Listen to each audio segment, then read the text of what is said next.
What is up, Culture Junkie Nation? It's Culture Junkies Live. I'm your boy Kenshiro. We're back with episode 220 on the dial.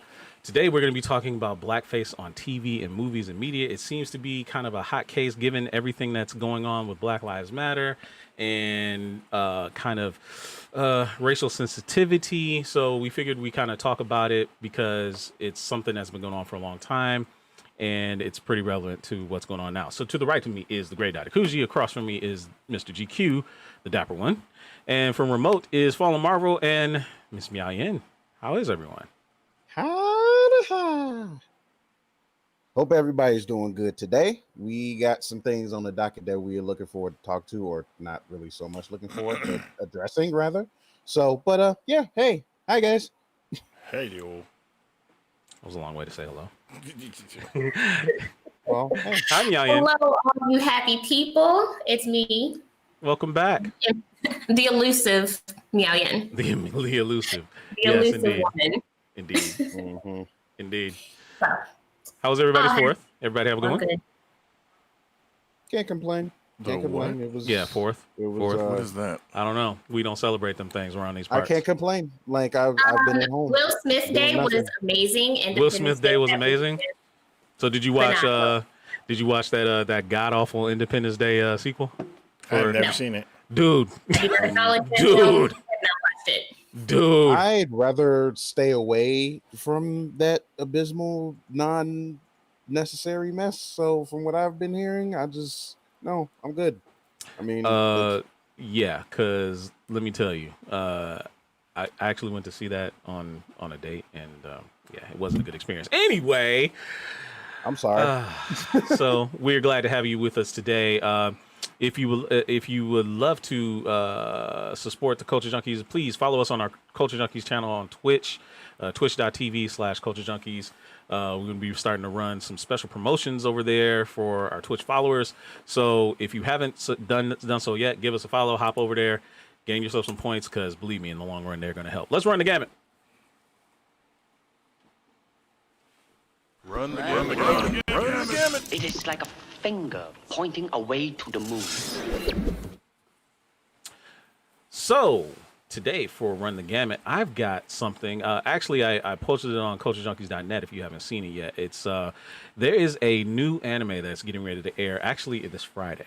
And it is called Peter Grill and the Philosopher's Time. I'm not going to read the Japanese name. I could do that, but not going to do that. But anyway, the premise is, you've seen a lot of harem anime where, it's always like the useless main character kind of has a whole bunch of women always falling after him for some insane reason, even though the dude is like totally not worthy. Well, this guy is actually kind of worthy of it. He's the strongest guy in the world. Just won a tournament. So everybody kind of wants to see, but he wants to stay loyal to his girl, right? Admirable. But he kind of gives in to the temptation, which is kind of a different twist that I've seen. You don't really see a lot of harem main characters kind of like give in to the temptation of all these women coming after them before. It was just something unique. So, and it was kind of funny, kind of seeing him deal with the guilt of cheating on his girlfriend, who actually still believes that children come via stork. Yeah. Oh goodness! So he had a version as a girlfriend.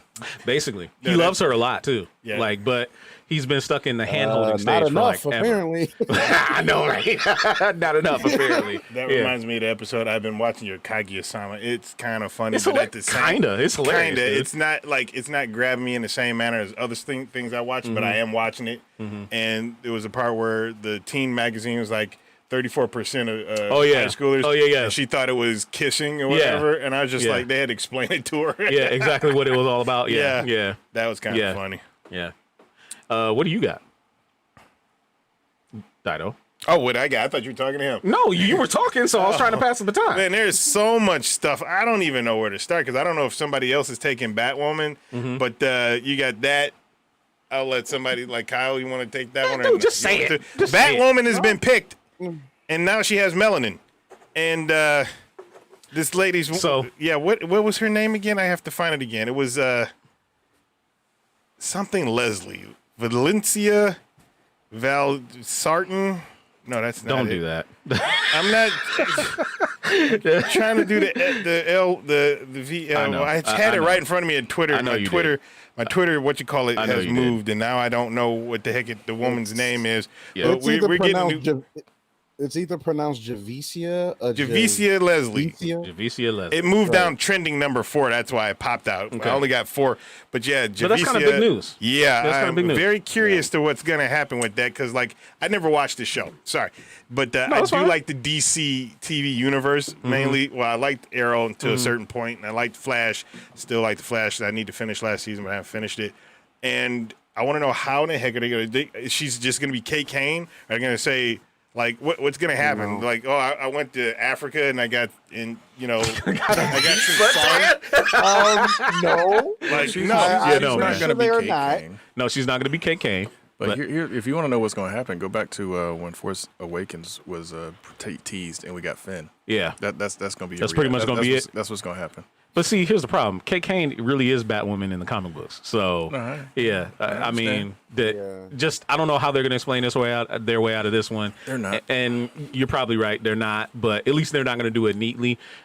I don't know. I think the show is kind of like going to really pay for this one. But we'll see. GQ, what do you got? I don't have anything. I'm gonna let some other folks speak. Oh, yeah, that's right. Miao Yin, you got something, Right, don't you? My words cost money. Right. Okay. All right. Miao Yin, what do you got?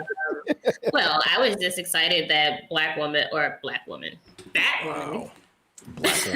Black woman. What a Freudian slip. Don't feel bad. I Black said man the and same everything. thing. Right. I did the same thing. Don't feel bad. Black woman. So, things to come when they're going to talk about the show. It's going to be called Black Woman. Yeah. I'm just excited because I haven't watched the show, but I mean, I got HBO Max, so hopefully it shows up on there. It probably won't.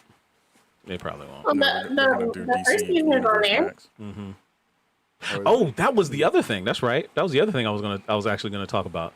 So Stargirl gets renewed and it's CW only.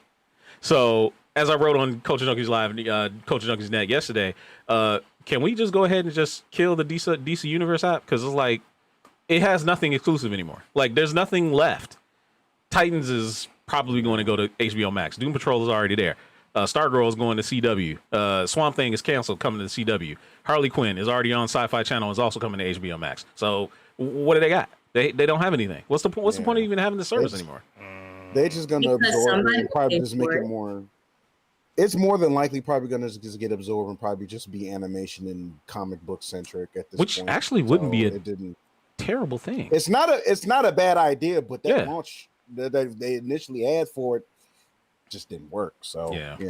yeah. Man. I don't know. Yeah, I I don't know. mean, people will still pay for it, just like people still have HBO Now and HBO Go, and then people have HBO Max. Like they're just getting money from people. No, you can't have now Max and Go no more because I had Go on my phone. No, HBO Go is gone. and it just It's changed done. into Max Yeah. like automatically. It HBO Go is updated gone. itself. Yeah, they killed it. It gone. Yeah, it's gone. They killed it. They It's had to over. stop with. something because Yeah. they can't have all that shit at one time. I mean, come on now. I mean, look, we have people paying it from all sides. So Yeah. And one So- last thing before we switch. Are we switching? Or you got something? Yeah, we're gonna. You got I got something okay. What's up? really quick. So, 2K fans, be ready to pony up some extra money because Take-Two Interactive just announced that for the next generation of gaming, you will be paying $10 extra retail for 2K21.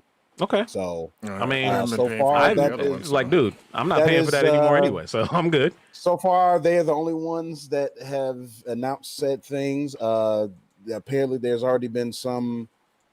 I'm pretty sure there's been some backlash to this already. But for you 2K fans out there, I'm just saying, just go ahead. I think we've heard Y'all. there's been some rumors that the next gen games are all going to be like $10 extra, which honestly, thinking about it, it's been $60 for how long? And remember back in the day, the cartridges some of them used to be $80 anyway. So We understand Yeah. that. However, there's no sports game worth that much money. Yeah, you buy it at $80 and 2 weeks later. yeah, I was gonna be a little bit 2 longer weeks later, 50 just because. And 2 then weeks it's like later, half off. $10. Yep. Yeah, Sports games are never going to be worth It- more it- than they $20. need to make sports game where it's just like it's download only, and they just update it, you know, whenever instead of you Because pay. that's all it is a roster change. Yeah. Yeah. Sometimes they do a little tweaks here and there to what you call Oh, it. yeah, that's right. I forgot the ad manager mode. Yeah.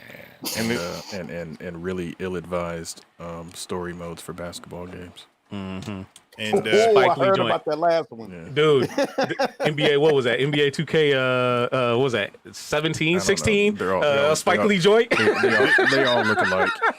A Spike Lee joint. That was They wild. all look alike. That was Anyway, wild. What's up to some people in the chat? John P, Yeah. Mr. Rigor Mortis, Wolverine Solid X, King Takeem. Say hello to Omega Nightmare. The Mega Nightmare. Omega Nightmare. He says he just joined. Oh, just Oh, okay, nice. okay. If you give us that subscribe, Welcome, that's sir. super awesome. Yeah, that is like, No, we haven't got to see now. Check it out. He's asking if anybody's talked about Silver Streak. We haven't got to that point of the show yet. We gonna get there. Yeah, we gonna definitely a little gonna bit get there. That's the main event. But stick around. There's Yeah. a whole bunch of fun stuff going on. Speaking of some fun stuff to talk about, let's move on to Random Fandom. Random Fandom. Meow Yin. So, my favorite X-Men, Storm.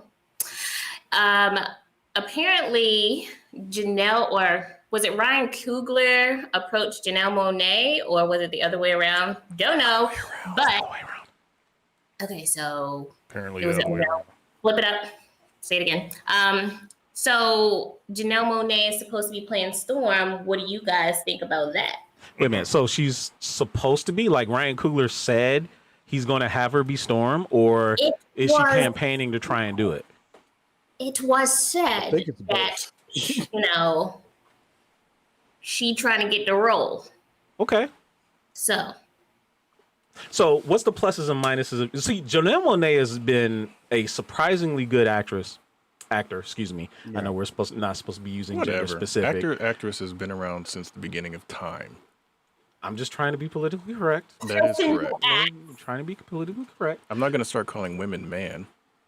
Well, Person. well, Act, that's a whole nother discussion. That's a- Action. yeah. Act person. Yeah, act person. Yeah, exactly. Anyway, but I'm not Janelle about to Monáe say has act been person. surprisingly good. Like she's very talented at being an actor, a thespian, if you want to be She's like not a that. lesbian. Leave her alone. I said thespian. Damn, this guy. I thought she Hey, was this like- guy. She might She's be. been in Yeah, a lot actually of she is. people. Actually she is. She's been in Anyway. a lot of Oh, isn't that funny? He's sitting there trying to be all special about it. It's just like she's been in a lot of good stuff. She has, like she has been. That's all you had to say. But no, I'm she saying has she's been been surprisingly good. Like Why she's is it surprising? She's because a woman? I get no. It's because okay. Let's put it like this: she is a very talented musician, and when you first saw her, like even jumping out of the gate, like you had never heard anything about her acting prowess, right? Similar to the way that Will Smith kind of surprised a lot of people with how good he was as an actor. When? Like back in the day, like when he did 6 Degrees of Separation. Mm-hmm. A lot of Maybe people were very Ali? surprised by that. Or even when he did Ali. No, like Ali- 6 Ali- Degrees, 6 degrees of separation was he was trying to go for his Golden Globe. Exactly, right. I And a lot of people understand were that. very surprised by that. A lot of people was probably surprised by Ice-T. But at the same time, it's just... But Ice-T was playing Ice-T, man. No. He was playing Ice-T at No, first. no, Come on. no, New no, Jack no. said yes, he was. No. Come on now. No. I'm not talking about Ice-T's New Jack first City. I'm talking movie- about SVU.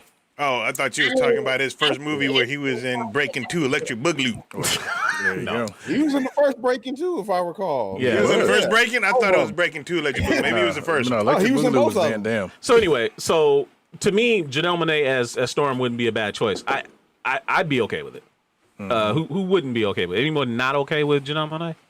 I don't know enough about her. If they go with her, I wouldn't be opposed to it. I think she's talented enough to be able to pull it off. I mean, my whole thing is that if they're like going for trying to go for more authentic, but more so states influence like Nairobi, Kenyan. I mean, depends on how they want to go with it or whatever. There As could long as the definitely be. character fit- I feel like there could definitely be worse choices. Now, GQ, you had one that A you lot of wanted work to have. choices. Yeah, there could be a lot of worse choices. GQ had a pick that I think Beyonce. almost everybody on. Wow, that is really offensive. That is really offensive. Don't say that. No, no. But GQ had one that he wanted to put. He wanted to put up as. No, Storm. I put up because she's attractive. Natalie Emmanuel, or whatever her actual name is, from Fast Strike and it from the Furious record. and Game of Thrones. Strike it from the record.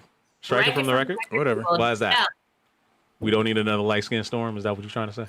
I think she's a good actress. I don't Yes. see Storm in her at all. You don't see Storm in her at Because all? you haven't seen her with white hair and blue I'm eyes. a light-skinned guy. I'm a light-skinned black guy, and I want to see a dark-skinned Storm. Why?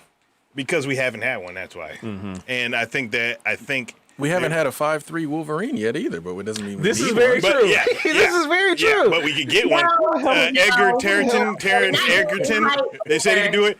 Daniel Radcliffe. Oh. Put some muscle on that kid.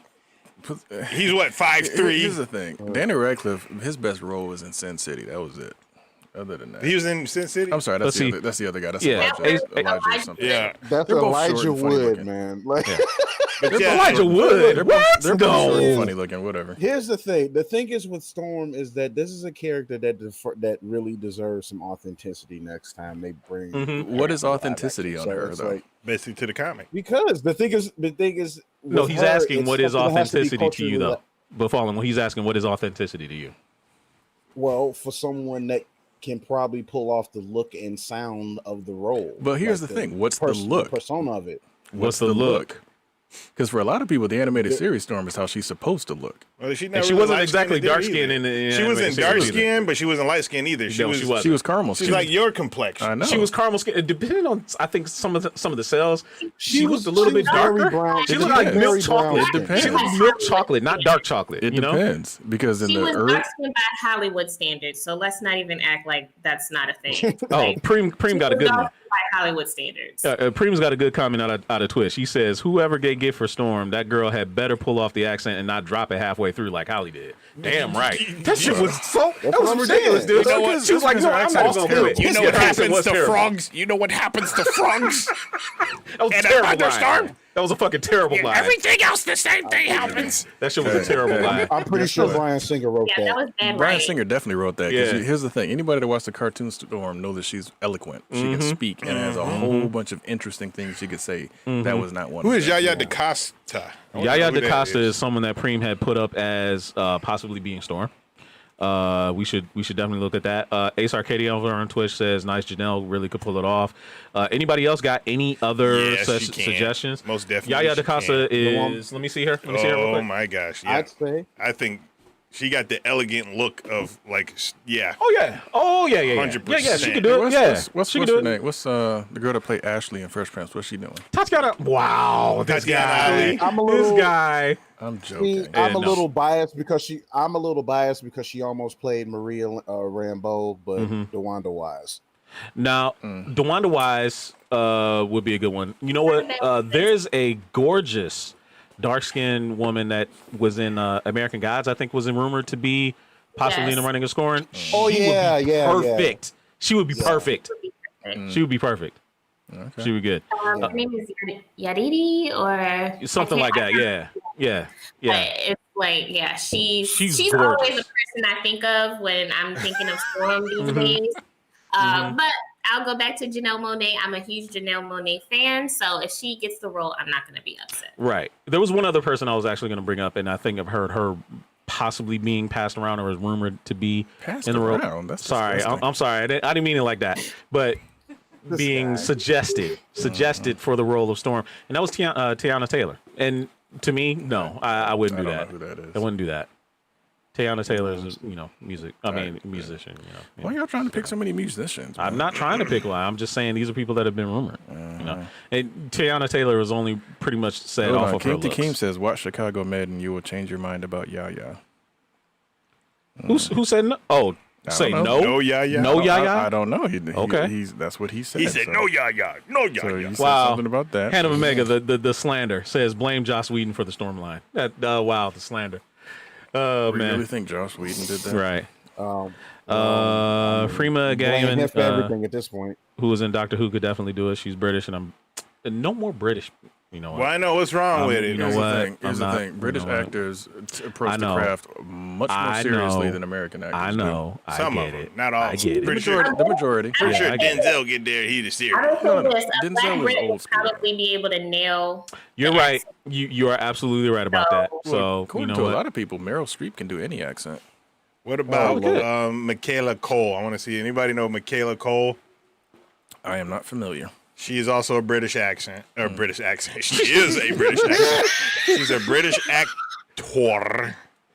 Whatever you want to call her. Actress. Yeah, and she had a show on Netflix called Chewing Gum. I watched it. I enjoyed it.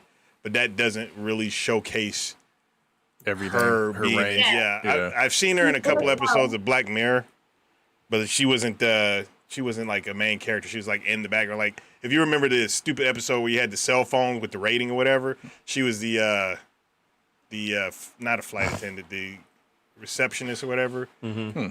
I think that was her. She is in a show on HBO right now called I Might Destroy You. I might be saying that. Okay, Ace Arcadia I will says. destroy you. Something like that. Last one. Ace Arcadia says Teyana Taylor has the build, but not the acting chops. So you don't know that. You don't know that. Maybe she got the pork chops. Who knows? Yeah, you don't know that, man. You don't know that. You don't know that until you see her. Anyway, so yeah. Whatever. I mean, but y'all carry on. Well, y'all carry on your discussions in the chat. Bring it back for Power is Yours. Also, take it to the Facebook group and share some of this video and share your comments. Indeed. So have some fun. Indeed. Keep saying indeed, and it's not said right. Oh. Indeed. Sorry, I can't. Indeed. Can't do it like that. Anyway, we got a really great episode of The Collector for you. So come and check it out. I present to you The Collector.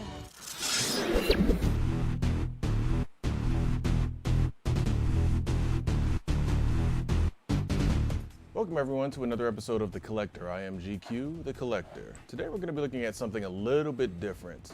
Normally I do something sideshow, Kotobukiya, Star Wars, or Pops or something like that. No, today we're going to be looking at a different form of collecting related to fashion. Now as you guys can see, my cufflink collection is pretty large, so we're going to go ahead and run through these pretty quickly.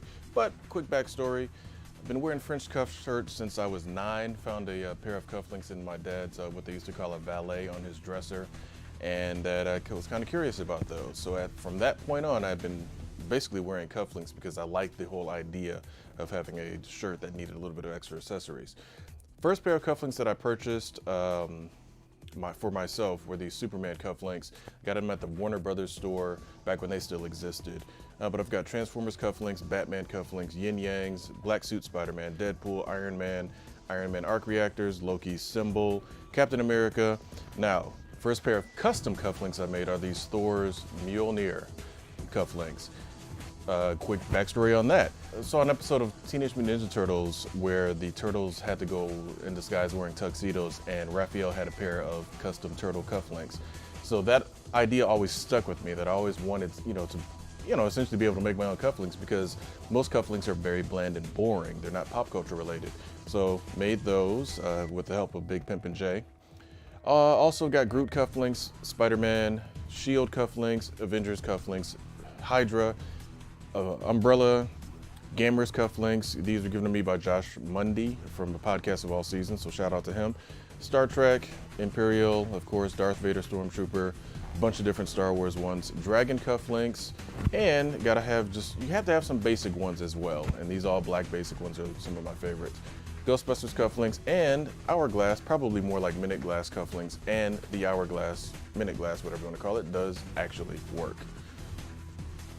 All right, and also Game Boy cufflinks, made them myself. Got some Suicide Squad cufflinks for Guardians of the Galaxy, Spider-Man. Got, of course, Mario-related cufflinks, Zelda-related cufflinks, Joker and Harley twice, Thanos, more Mjolnir, and we've got Back to the Future cufflinks, Eye of Agamotto cufflinks, Storm, Hulk, Wolverine, which looks like two Batmans facing off, and Beast. Had to basically get those because those are similar to those old Marvel Comics imprints. Got Nintendo 64 controllers, Rockstar Games, Star Trek communicators, Sith cufflinks, Black Panther, Apple logo, don't at me, and a couple of standard cufflinks. These were gifted to me by somebody I knew from a TV station I worked at, and these little gym ones I kind of tried to make myself. They turned out all right. Back to the regular standard boring cufflinks. Some of these more plain looking ones come with cuff shirts every now and again. They're just basically placeholders. I usually don't wear them. And the first cufflinks that I ever saw, my dad's cufflinks, I still have them. And of course, we got some tie tack, Shield, Nintendo 64 system, another Infinity Gauntlet, and Eye of Agamotto. All right, so that was a look at my cufflinks collection. If you have any other questions, make sure you stick around to the end of the show for the Power is Yours segment. Power will be you guys. You'll be able to ask any questions you have, talk about whatever topics you want to talk about. So I'm going to turn it back over to the guys at the studio, guys, and GQ. Take it away. Culture Junkie! Well, thank you, GQ. I appreciate the Who the hell was that handsome dude? Well, apparently we were in opposite date today. Exactly right. I was going to bring that up. Red, I'm wearing red and black. Yeah, I was going to bring it up. So yeah, real quick, I just to answer a couple things in the chat because they've come up. Mr. Rigor Mortis actually do have spats. I don't wear them obviously because it's just you don't need to wear them anymore. I hate it when they used to make them wear those for back in the day. Oh yeah, but I do actually still have a pair of spats. Let's see, what was the other thing I had saw? Want to feel poor, step in the man. It's not all of that. Step in the GQ's Den of Wonders. That is an awesome title, though. I like it. It's kind of what? That should replace the Dungeon. That should replace the Dungeon as the name of your basement. Yeah, but the Den of Wonders. I like it. Okay, but I'm black, and so and there's certain words that should not go together. But black man's domain. Den of Wonders? What is wrong with it? Den of Wonders sounds like a Willy Wonka wannabe. pedophiles playhouse. You went there. I didn't go there. I understand that, but I understand the nuance of labels. Anyway, yeah, okay. So of course I'm wearing the Game Boy ones today. The Game Boy ones, for whatever reason, I guess because of notoriety or recognition, are the ones that everybody seems to comment on the most. So I actually end up wearing them the most.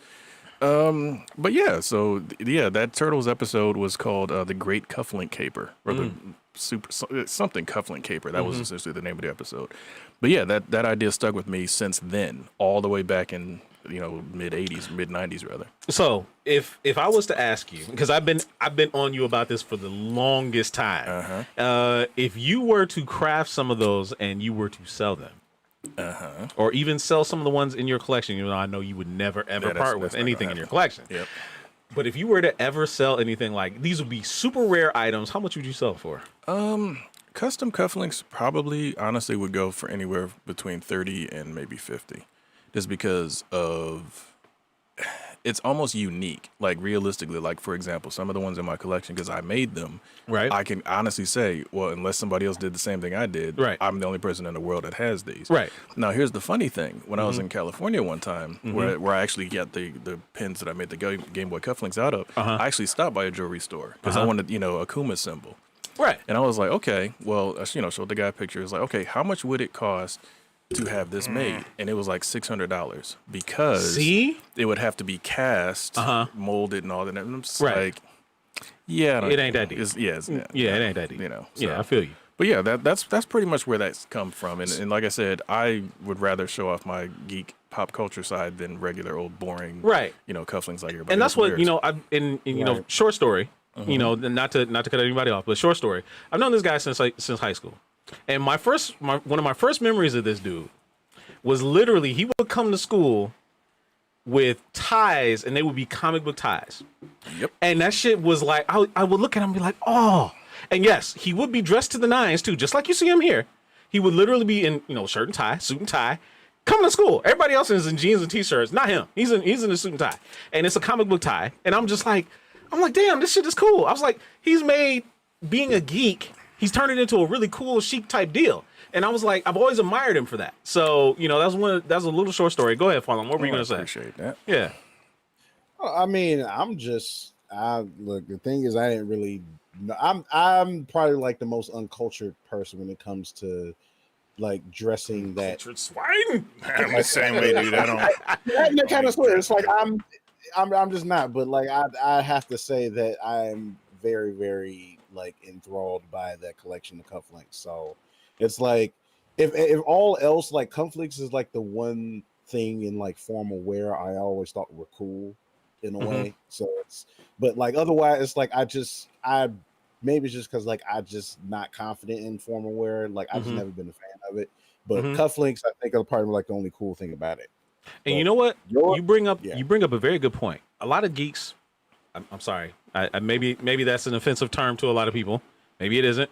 But I'll say a lot it. of nerds, exactly. A lot of them don't really know how to dress or present themselves in a way, or feel very comfortable in their own skin to be able to do that. Like, I think GQ could actually put on a video series and say, here's how to dress for success, but also retain some of your geek attitude with it and not make it look, unprofessional or anything like that. I think that would be cool. That would be very cool. You know what you're missing for your collection. Yeah, because like Preem mentions it real quick. right. I would love for him to do something like that, like a series on the website, like just say, hey, here's how you can spice up your wardrobe, geek style. Well, we got to make the thing first. Ward We good. cufflinks. Well, we got to. Yeah, see, even Ace Arcadia says this is a good idea. Yeah. Okay. I mean, I will consider it. We'll figure something out. I mean, because Oh. realistically, go ahead. Look at this. Preem says we need War 2.0 cufflinks. Well, kind of need War 2.0 first, though. So. Exactly. So, I mean, that's like the word cufflinks can come. Right. Realistically, it's like, okay, here's the funny thing though, and like the vest outfit is as you guys can tell is one of my favorite looks, but I stole that from Geese Howard. Geese. Like that's it's like if you really, especially Tekken 7. If you look at Tekken 7, Geese and I wear the same basic stuff, in a sense. Right. I just added the cufflinks. Even Fang from Tekken 5. When Dido, where were you going? Was it a party or something? It was a theme party or something, and because you went out and got a suit, and then we found you those extra long sleeves that can be folded back over the cuff of your suit. I'm trying to remember where you guys were I going. only had the D cufflinks. Yeah, but it was still custom to you though. Oh, look at this. These dudes out here is actually already naming what the segment is going to be. King Takeem is like the geek up. We can do that. That actually wouldn't be bad. All right, we'll figure something out. And Hannah Omega is asking, wait, which comic book tie? So, funny enough, I actually do remember. It was like the Amazing Fantasy 15 one. No, it wasn't 15. Wasn't it 15? It was the look of that, but it wasn't the exact like rip of cover. Okay. It was one of the. But it was an Amazing Spider-Man tie. Yeah, it was. Yeah, it was definitely an Amazing Spider-Man tie. Yeah. Actually wore it on episode of Game. He way did back when. Yeah, he did. Yeah, so we'll if you guys got more questions, bring them up. Power is yours. We're gonna wrap this one up though. Yeah, we are. But, that was a great segment. Thank you, man. It was fun. Final comment, Mr. Rigor Mortis. I live vest too. I think he said I love vests too. I wear them with jeans sometimes. Oh, okay. Yeah, All right. there you go. Yeah, See? okay. All right. Yeah. All right. Great topic. So, if you would love to talk more about GQ's upcoming fashion tip for geeks segment, make sure you come back for the Power is Yours segment, and we'll do that. But on to the main event. The main event.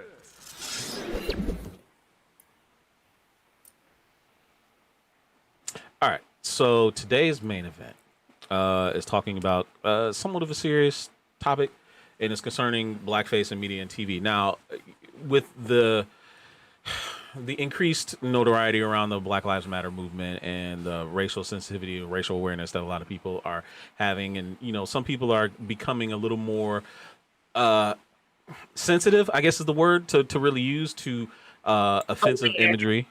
I'm sorry? I would say aware. Say aware. Okay, we'll use aware. A little more aware of the sensitivity of offensive imagery, not just for black people, but for a lot of minorities. Because finally, after forever, the Washington Redskins are seriously thinking about changing their team name, their mascot, even after numerous years of people saying it's offensive to indigenous people. So, but back to the blackface thing. So, blackface has been, used in minstrel shows to pantomime and basically belittle and demean African Americans for decades. And one of the more recent uses of blackface that has kind of gotten a pass was Robert Downey Jr.'s performance in Tropic Thunder, which a lot of people, I think even a lot of African Americans gave him a pass because, it was a known parody and it was actually highlighting how ridiculous the practice of blackface was. So GQ, talk a little bit more about, blackface in media and what you've seen and how it's relevant today. Well, just to put it into perspective, minstrel shows, that sort of thing, like you said, were essentially brought about to make black people look dim-witted, like they were constantly shucking and jiving, happy-go-lucky and whatever, basically to put a goofy, ridiculous spin on black folks of the time. They've been around since like 1830, I believe. So it's been around. One of the more notable ones, at least in American culture, came about in the 1920s. That was Amos and Andy. It was a radio show. Of And course, they it were was, super popular too. yeah, extremely. It was actually one of the first syndicated shows ever on radio. Yeah. And it now, granted, once you got to the 50s, there was actually a black cast version, which is crazy because even when they had the black cast, original episodes were run with replaced dialogue using the original The radio show? Yeah, the original radio show guys to do the voices. But obviously, it was still the same minstrel thing, shucking and jiving, making fun of, low IQ, this and that. And as you just kept moving through and through and through, that was the whole premise of Blackface for a lot of things. I mean, and it's just, once you got to things like, even before Tropic Thunder, you had Jimmy Kimmel was doing Karl Malone Right. on The Man Show. Now, And he's apologized for it since. Yep. but here's the thing. I honestly don't think that needs an apology, because if you look back at it, and because he's even had Karl Malone on his show, on the Jimmy Kimmel show, and it's just like, if Karl would have had a problem with it, he would have said something about it. It's like, now granted, Karl Malone's got his own issues, that that he probably didn't want brought up to light, but at the same time, if he had a problem with that particular thing, I'm pretty sure he would have said something about it. Absolutely. Dido and I were talking about it before the show. It was Jimmy Fallon did Chris Rock on a thing, and granted, he sounded exactly like him. Didn't look quite. Was like this an SNL skit that he did? I think it was a skit. I believe it was. Yeah, but it's like no, but at the same time, it's like, okay, yeah, I'm pretty sure Chris signed off on it. It was like, Sure, dude, do you whatever, do it, and it's just like, to me, if it's done as comedy parody, you get permission from the person that you're parodying. I don't really have a problem with it, because it's not like you're trying to say all black people are like this. This one particular person that I've already talked to about, doing this or whatever, and they're cool with it. I'm doing that. That's why I like Robert Downey Jr.'s take in Tropic Thunder. Right. Like you said, they knew for a fact that it's ridiculous that you hired a American actor who's playing an Australian guy who's playing a black man in Vietnam, Vietnam time or whatever. So it's just like, it's supposed to be dumb. With a black man playing next to him. Yeah. Right. Exactly. Right. And the worst part of it is like I've said every single time, Robert jumped into that role completely, because you literally literally are out of the room, you listening to it, he does not sound at all. He doesn't sound like Robert Downey at all. You listen to the commentary. He's in character in the commentary, and it's like, you close your eyes, it's like, who the hell did he sit around to get like all of these little nuances? Right. And then you also look at the little extras they put on the Blu-ray, in the Mind of Madness or whatever, when he's the character going back to the fictional family of the character, and it's just like, this dude is freestyling all this stuff, and it's the funniest thing I've seen in years. He was fucking hilarious, right? Man. And it's He really was. Right. So it's like, when it's done in that sense, that level of care, and Jamie Foxx even said, "Hey, dude, this was great. Like, I had no problems with it." What's the problem? So you're saying you feel like Blackface could. So you're saying you're okay with Blackface still being done? No. Here's what I'm saying. And I'm gonna put it in two different categories. Okay. Blackface, when it's done like, okay, for example, white people going to a Halloween party as slaves. That's blackface. That's meant to be offensive. Right. That's meant to be ridiculous. When it's done for parody, and it's done in a quote unquote tasteful way, I guess that's the only way I can say it. I put that in the same vein as when black comedians parody white people. Because again, Eddie's done it. Eddie Murphy's done it like plenty of times. Okay. It's like, okay, if it's done as parody, and it's known that this is parody, this isn't trying to downplay anybody, this is just for the comedy's sake, I don't have a problem with that. That's just me personally. I don't know how everybody else feels about it. Let you guys talk about it. Yeah, sure. So let's hear from some of the other panels, and then we'll get to some of the comments, because there's some good ones out there. Yeah. What's your take on it, Fallen? The thing is, it's a slippery slope, because a thing is, a lot of people, and you've already addressed this with Robert Downey Jr., with Jimmy Fallon, and so on and so forth. Context is very key with a lot of these things, especially with people who are, comedians, performing arts, whatever the case may be. See, there's a difference between where there's you have to understand the context of what is being done. Like a lot of times it's not a malicious thing being done. And the thing is, a lot of people just automatically say, "Oh, you do that, blah blah blah, whatever." And the thing, it's like even with people like bringing up Tropic Thunder like 11 years, like 12 years later, and it's like, Right. dude, we knew what this was then. We still know what it is now. Right. You know, whatever. So, but at the same time, you know, you have a lot of folks that don't necessarily understand context, and then you also have folks that can't understand the difference between what they're doing and what was done in film because of its long history. I mean, a lot of the stuff that we loved growing up had minstrel stuff in it. It did. And the thing, and was it terrible? Absolutely. The thing is, even during but you have to look at it like from a context of, you know what, this was terrible. This was like some terrible shit. It was like at the same time, you know, this was a normalized thing back then, which is nowhere near the same.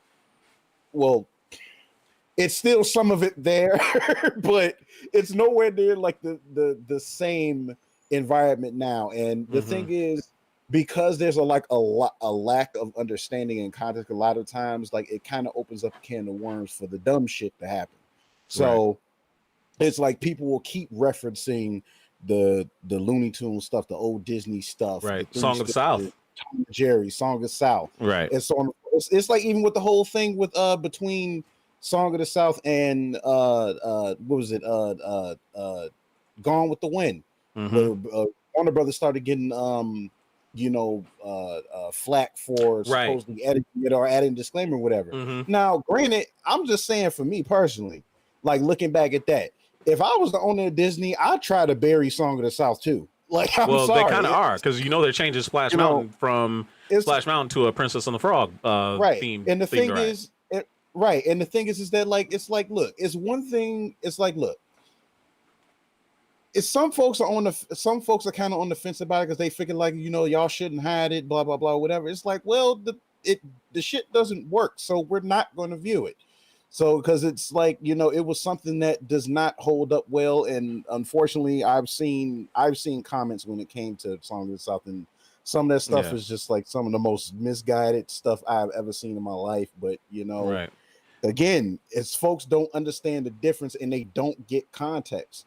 Yeah, I would love to hear from you. What's your it just has to be very careful is all I'm saying. So I agree with Father Marvel when he says like people have to be careful, and there is definitely a difference where context comes into play for this. So so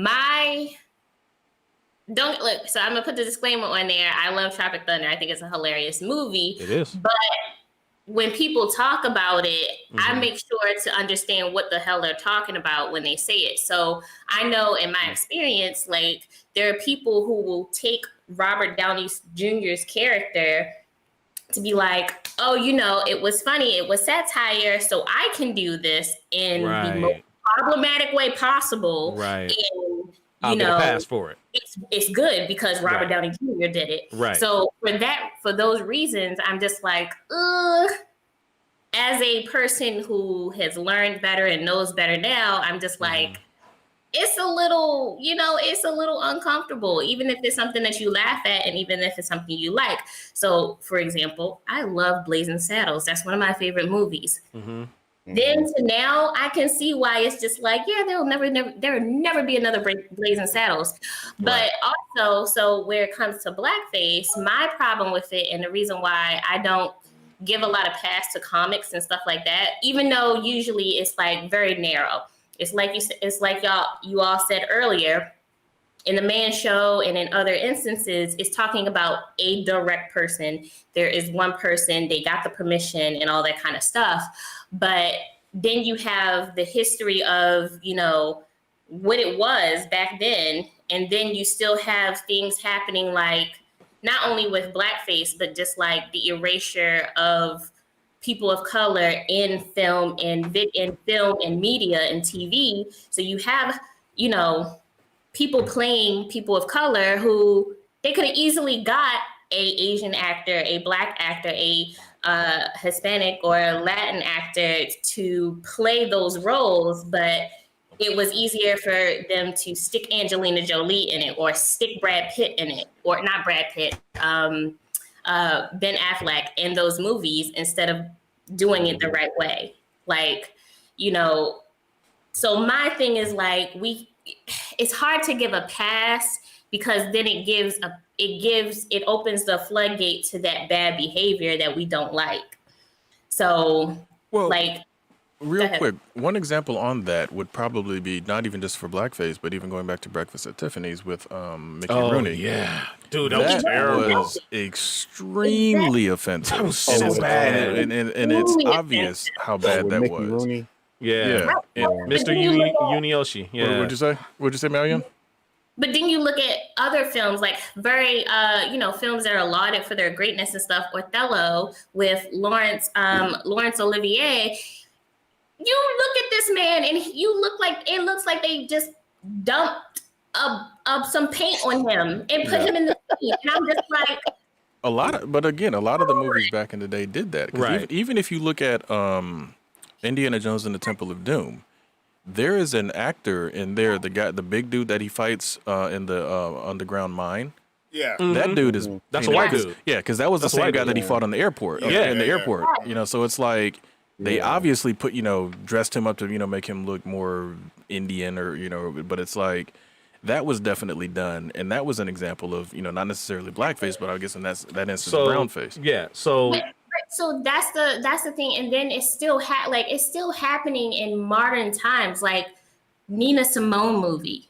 I still have a problem with that. Zoe Saldana, right? But Zoe Zoe Saldana, Saldana, I don't even understand that not because Zoe a- Saldana is black. She's black, but she's light skinned. She's not even the same complexion as Nina Simone. So in a way, a Exactly, lot of but people were what- getting very offended that they darkened her skin to make her look like Nina Simone instead of just getting someone that was of the same complexion. Right. One, there's two things I have problems with that because, Zoe Saldana is okay. She's good at her craft or whatever. Sure. But one, she doesn't always identify as a black woman. Like she doesn't. Right. So to give her that role and dump all this dark skin makeup on her, like I'm not the darkest woman in the world. I'm darker or whatever. I'm a dark skinned woman. I consider myself a dark skinned woman. But for me to look at that when I know that there's like a Fantasia out there who can not only sing, Right. but perform and can act enough to pick to play Nina Simone, like that's the issue. Yeah, You there were know, better choices. It was almost like they were. But they weren't making a parody. See, that's the thing. They were- That's No, the thing that and that's that's the what thing. made it Not even a offensive. parody. They were It's doing not- a quote unquote safe pick, is what they Yeah, were doing. But that. see, the thing that I have that I don't understand is I get why people get offended for blackface when you're going out there and you're making a mockery of black people. You're putting on stage making a mockery of them. But that literally wasn't. And when it comes to most acting, they do put makeup on people to make act. Do you think like David Lopan, James Hong was that freaking pale? And I'm just saying. Yeah, no, So, you're right. like- Right. No, there's context. And we said in that. this context, and granted, Zoe Saldana, regardless of what she identifies, she's black. Okay, and they made her darker. You make somebody lighter in movies. I don't necessarily think that is in the same category because when I think of blackface, I think people looking at black people in a negative manner. Blackface. What I'm saying is that sometimes those things those on a continuum, they intersect and they end up being a problem because when people do a Ben Affleck playing a Hispanic man in Ergo, people thought it was fine until they found out the backstory about the movie, or Angelina Jolie in A Mighty Heart. When they found out she played a black woman, they were like, oh, well, ugh. Yeah. It opens up those doors to a Nina Simone movie where it's not like they even tried to be subtle about it. They made Zoe Saldana considerably darker. Well, And here's my question on that film. We know makeup is just a part of being Real quick, on. when they got to get to the powers. I got you. Real quick. My question on that with Zoe: who produced the film? Did she basically put any money into it herself? I don't know. I have to look at it again, but Let's look that up and let's Because talk about that it. could could easily be a very big reason as to why she was cast in the film. happy about it. Yeah, let's look that up and then we can talk about it. But we're gonna jump to the power is yours. We've got a lot of people in the chat talking about this topic, and there's some other things that we can discuss, concerning this topic too. So the power is yours, everyone. The power is yours! All right, so this is a very, very deep topic, and it's a very, very tricky one too. So Mr. Rigor Mortis is asking, there's another movie that's kind of coming out, and it's somewhat of an example of it. Shia and the Tax Collector, Shia LaBeouf and the Tax Collector. Some people are accusing him of kind of like playing or being darkened skinned just so he can play a Latino guy in South Central LA and like be this tough guy, and that's kind of an example of it. Like when you could have just gotten someone that was. All right. Okay. That was someone of that ethnicity. I'm gonna throw one out there for you. Okay, go ahead. Go ahead. Look at Desperado and look at what Antonio Banderas normally looks like. Right. He definitely put on some extra makeup to give himself that slightly more Mexican, rougher look. Right. Antonio is very Spanish looking. Right. Yeah. So it happens.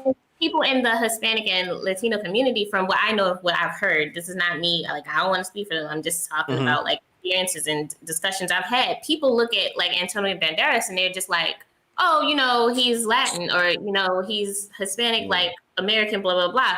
But he's Spanish, like from Spain. Spaniard, like he's a Spaniard. No, I understand like, that, but much like Martin Sheen and Emilio Estevez and Charlie Sheen, though they're Spaniards. Yeah, but and again, so like I said, when people, I understand people have complaints about that, but Robert Rodriguez cast him in that film even after he did the original, the El Mariachi, and then he got Antonio Banderas to be in it, and it worked. And again, like I said, they put some makeup on that man and made him look a little bit more Mexican. So it's they set him out in the sun, then they put makeup on him. You say what? I said they set him out in the sun, then they put makeup on. That's what I'm saying. So it's like, and again, and I'm not saying that it washes away all of it, but at the same time, there are examples where it's like you're going to have black people that are going to play certain roles, and they might need to be darkened up a little bit because maybe they got to get, again, if it's a biopic, you kind of have to get close to the look.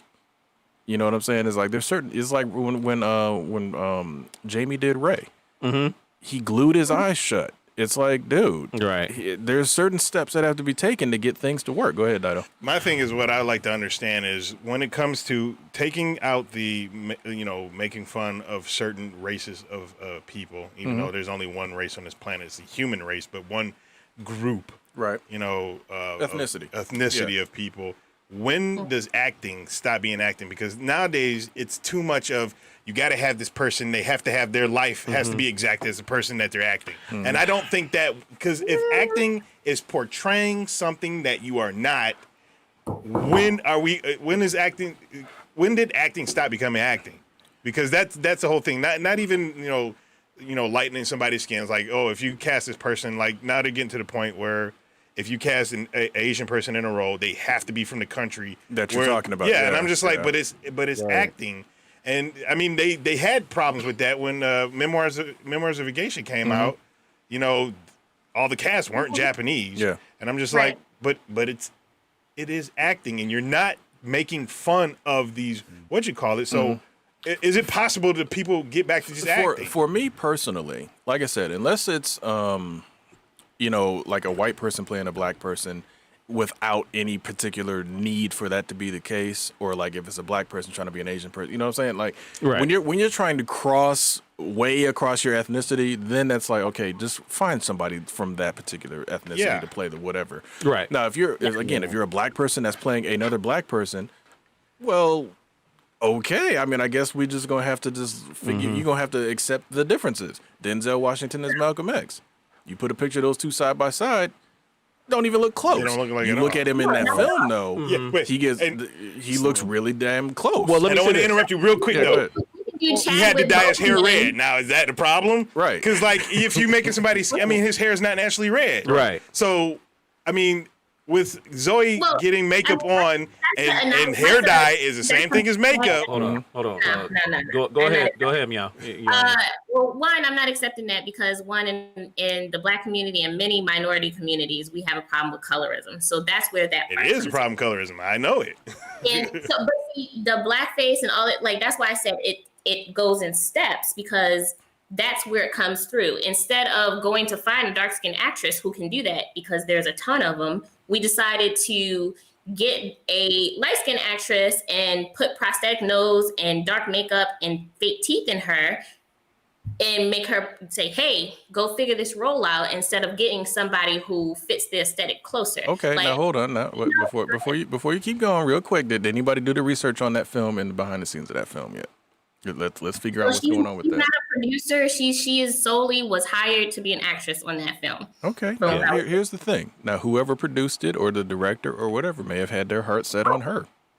That's not her fault. Is a shame. Which is a shame. Hold on. First off, why is that a shame? Because okay.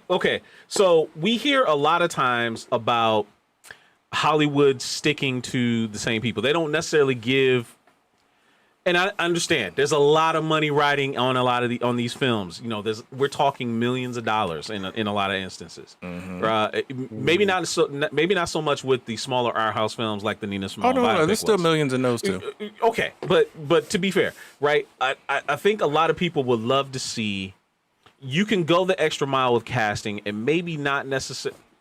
And I know this is me playing, pie in the sky, naive, hopeful. This is the absolute idealist world. But give somebody new a chance, someone more unknown a chance that might be able to do the job, but look a little more accurately. Look, I don't have any the problems with that. But I guarantee you, even if they got somebody darker skin, they probably would have still had to put prosthetics on her. Go ahead, and Meow. make her look like her.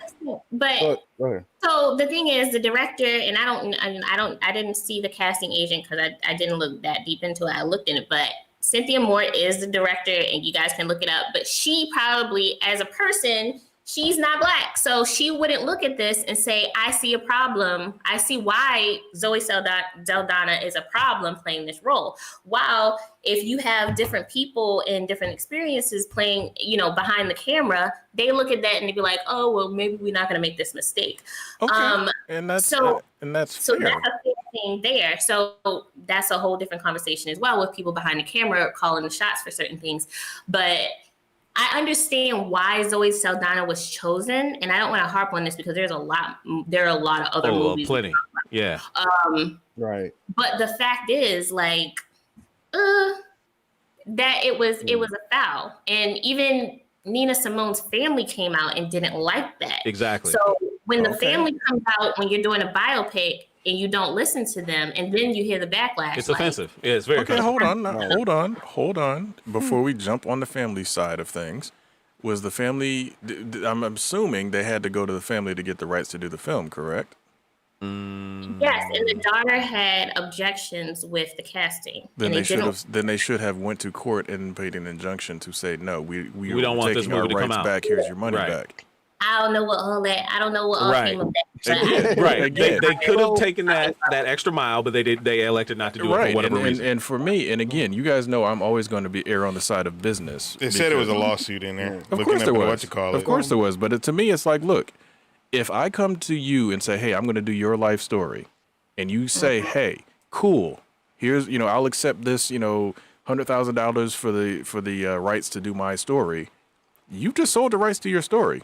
Guess what? Unless you put a clause in there that says I have right of last refusal or first refusal, rather, excuse me, my movie's going to get made the way I'm going to make my movie. You gave me your rights to your life. So Yeah. there it is. I understand that, but it's just kind of like, go ahead. No. What I was gonna bring up is that, like, just within this context, it's like it's interesting because, like, certain actors like have like a certain range that they want to display, like playing like different characters or whatever. And like, I totally get the whole Nina Simone thing. I get it. But like, one person that comes to mind is Jeffrey Wright. Now, this is the same man that played Martin Luther King Jr. and Peoples Hernandez in two different. Dude. Yep. And His it's Peoples like- was awesome too, man. I love Peoples. That was my and dude. it's like, wait a minute, like this, it was crazy because it's like, dude, like if you didn't know any better, you thought this dude probably was like the Puerto Rican or Dominican or something or whatever, and he's nowhere near any of that. And it's like, and it's just like, it's one of those things where I think just within that same context, it's like a difference between obviously doing something that's going to wind up rubbing people the wrong way versus somebody that's actually displaying the range of characters that they can play. Right. And you know what? Granted, because they, so like, it's just like, I'm just saying, like, how do we distinguish that sometimes? And I do love what Hannah Omega in the chat is saying right now. It's like, should an African actor play Storm or the Black Panther? How many hairs are we splitting? Because in a way, sometimes you are starting to really split hairs at that point. Well, that goes back to what Dido said earlier. It's like, okay, you're gonna cast somebody like Memoirs of a Geisha. I'm pretty sure they found as many Japanese actresses as they can find, and guess what? There's gonna be some name actors that come from China, Korea, and various other places. Zhang Ziyi was in the lead role. Shit. That's what I'm saying. Right. So it's like, again, you're in the ballpark. I think once you get in the ballpark, you can go ahead and play ball. I have zero problems. And you know, there's always going to be someone that's going to be offended I understand by that, but it's like okay, for example, if you lock yourself in this box, like I can only have an African person play Black Panther or Storm. Guess what? If they're not available and you're doing this big, huge ensemble cast with all these other schedules you got to meet, you're going to make a different decision because otherwise your movie ain't going to get made. Right. Wolverine Solid X has got a good one, a good analogy. Like, so what happens if Denzel Washington plays Scarface in the remake? And I'm like, he's a fictional character, right? But he's a fictional character, but he's based on a real person. Are we talking about Scarface, Al Pacino, which was also a remake of another one? Yes, because the original one was a white guy, right? Yeah, in the original, and then they made him a white guy being a Cuban. Yeah, right. So now if Denzel,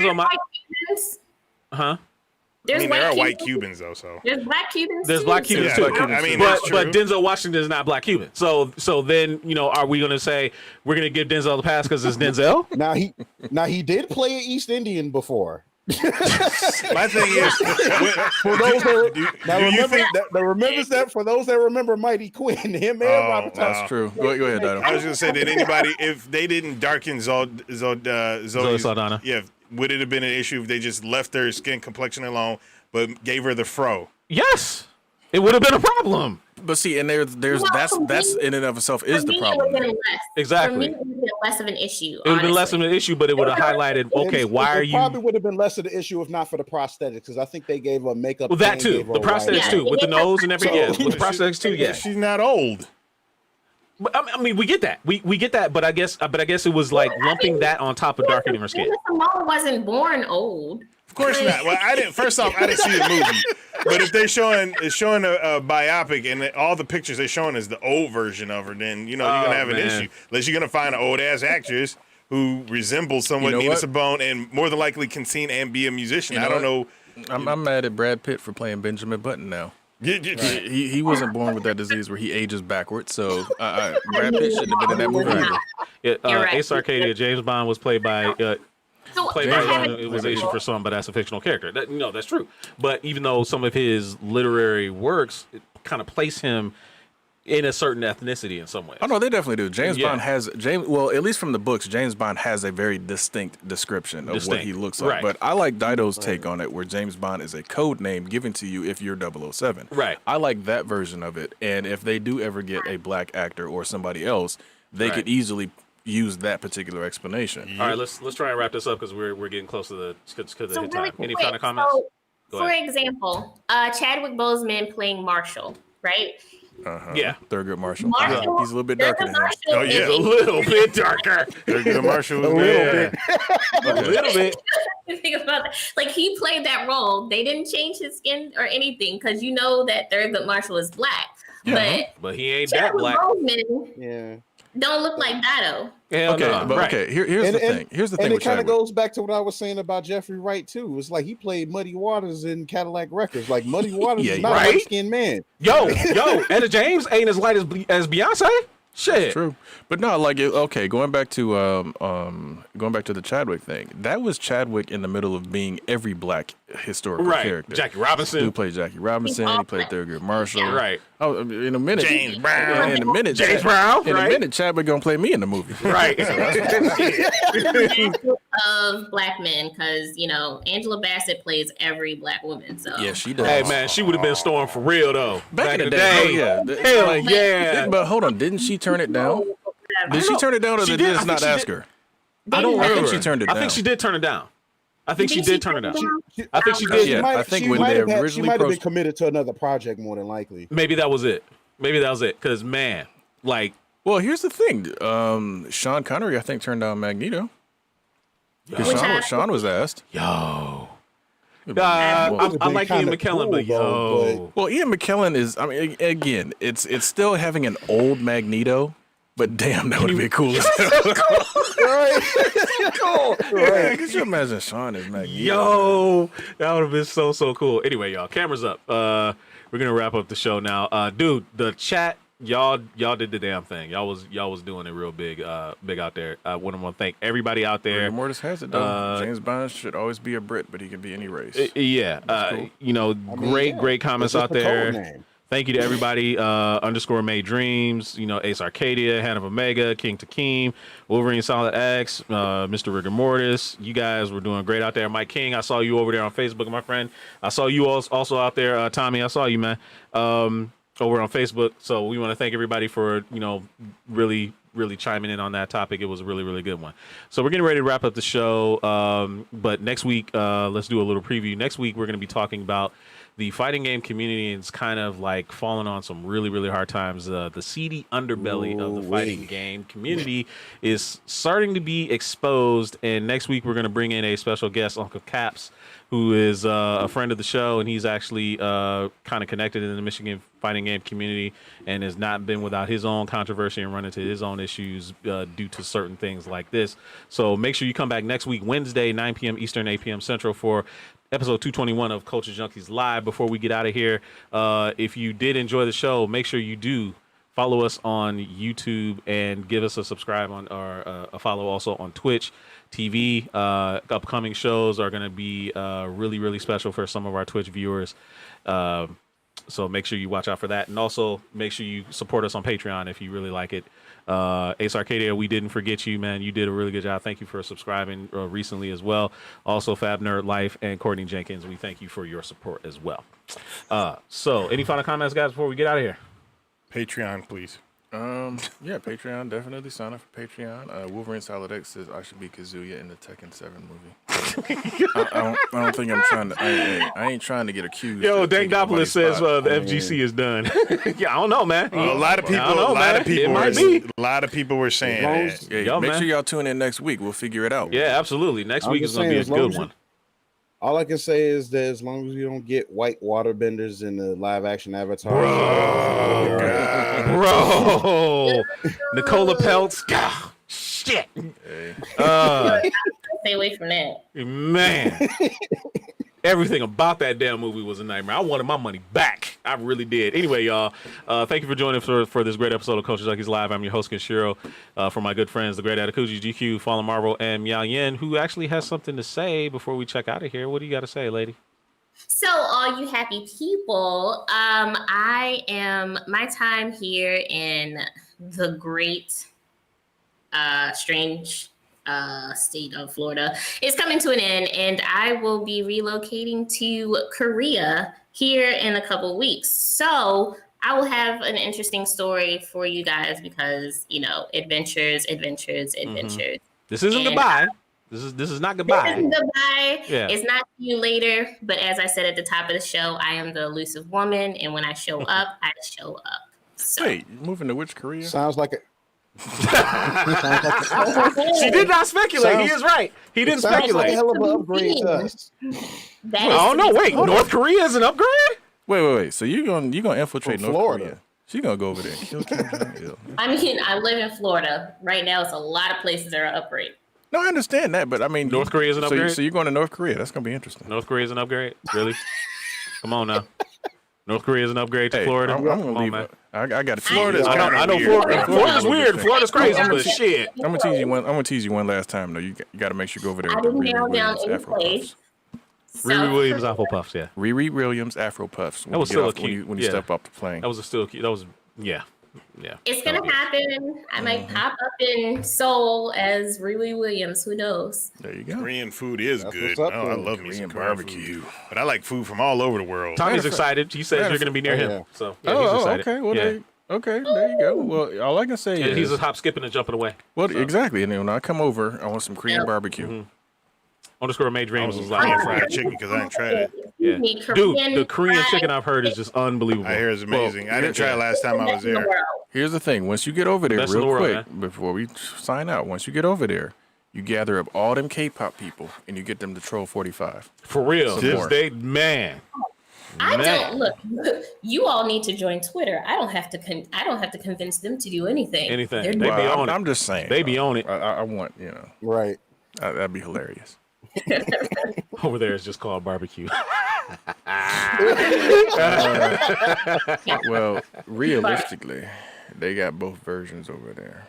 You said send back some pho. Send back some pho? That's Really? That's That's Vietnamese, Vietnamese. buddy. King to Kim over there is He's being racist. he being foodist and racist. Right. Straight up. What were we Fudge talking about delicious, earlier, though. sir? Right, man. What was we just talking about, Cultural- man? You Anyway, Cultural y'all. accuracy. Yeah, anyway, y'all. Thank you for joining us for Culture Junkies Live. Miayan, we love you. Safe travels. Make sure you check in with us when you get over there. We'll see you guys later. Have a great week. Peace, y'all.